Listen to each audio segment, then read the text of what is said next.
So, with that, I'll get started. I was going to let these guys moderate themselves, and we tried that this morning, and I've decided that's not going to work. So, they all have a lot to say, and they'll. I just encourage them all to be slightly more concise than we were in the practice. So, who we have here today is really three extraordinary entrepreneurs from around the world, including from here. The first you're going to hear from is John Hawkins. John spends about a third of his time in the television film business.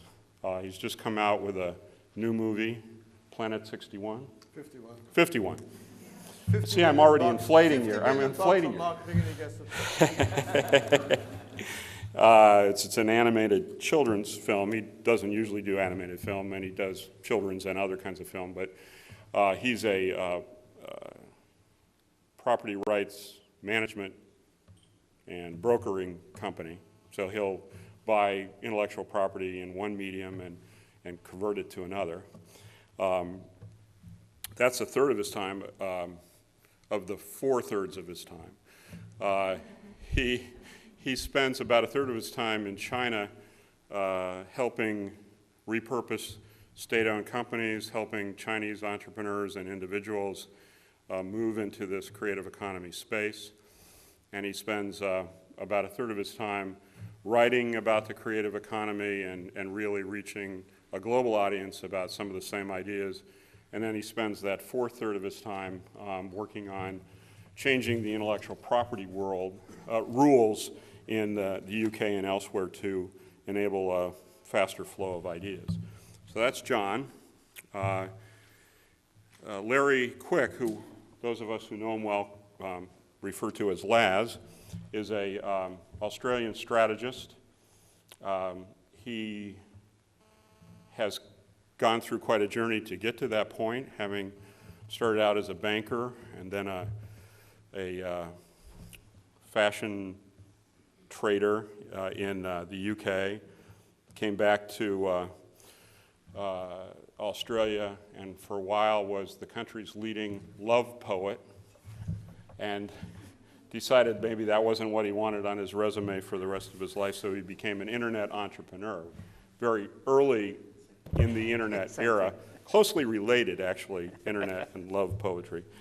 And then got out of the internet world and into corporate strategy, and really was a key strategist for a number of the larger companies in Australia, and then for the last decade or so has been working more outside of the corporate world with communities, states, provinces, community groups in an approach to strategy that he evolved through his private work that really looks at the world as a complex adaptive system and focuses on various principles leading to resilience, which is a much deeper, richer concept than sustainability, as he'll explain to you later.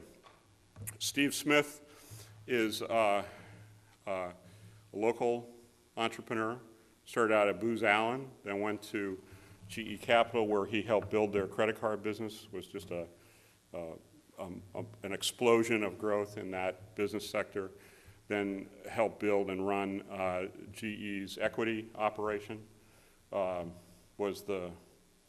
Led their venture investments in dozens or even hundreds of technology ventures.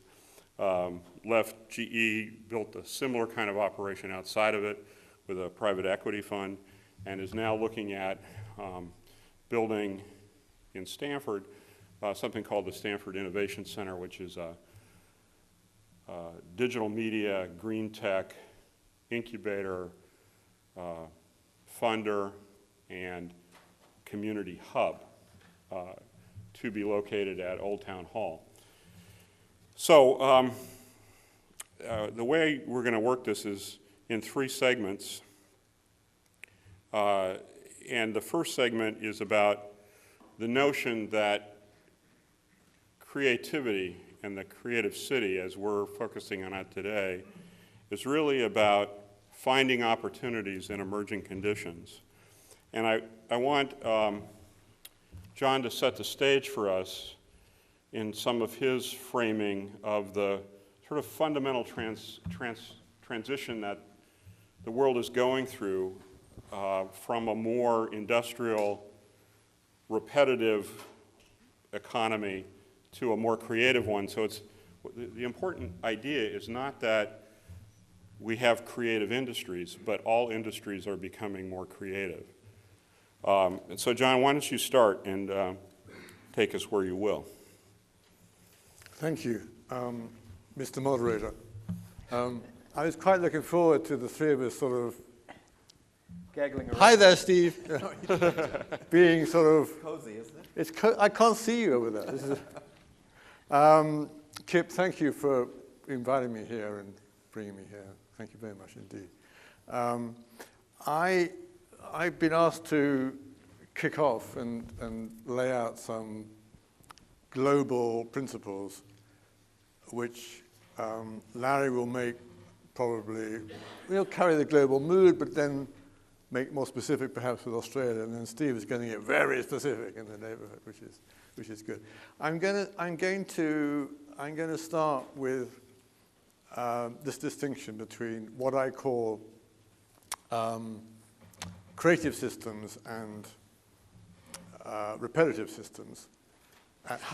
How long should I go on for, Kip? 5 minutes. 5 minutes, okay. I'm going to talk about ecologies later, but I'll just say now that the tendency in both fields is to use the term ecology and system interchangeably, because they are sort of the same, but I'll come back to that later. There's a wonderful McKinsey series of studies that they have been doing now for about 5 or 6 years that surveys a large numbers of people doing jobs in all sectors, not only in the creative sectors or in any particular sector, but in all sectors, and asks the people there if they are expected to use their judgment in their jobs, in their day-to-day jobs, and if they find something that is not as good as they think it ought to be, whether they are encouraged, indeed paid, to make a change in the process that they are responsible for. And the proportion of people in the US, and they do 5 European countries, is between 40% and 50%. They also survey new jobs, asking the same questions. And the proportion of people there that are expected to use their judgment, their individual personal judgment, is 70%. And that, to me, is the best series of data that sums up what I mean by the creative system, the creative job, the creative economy. It's individuals who are using their own imaginations, not occasionally or in special strategy meetings or in special away days or on special occasions, but as a necessary core part of their job. They're using their imaginations, they're using their judgments, and they are trying to make whatever it is that they are doing better. They're trying to contribute something to their job, to the company, to the group. In some cases, let's be honest, they're trying to make a contribution to their neighborhood, even if you're an artist, to the world, trying to make the world a better place. They're doing something that they think the world would be better if it was done. And we are now moving into a world where in industrialized countries, the bulk of the population finds that to be the core part of their job.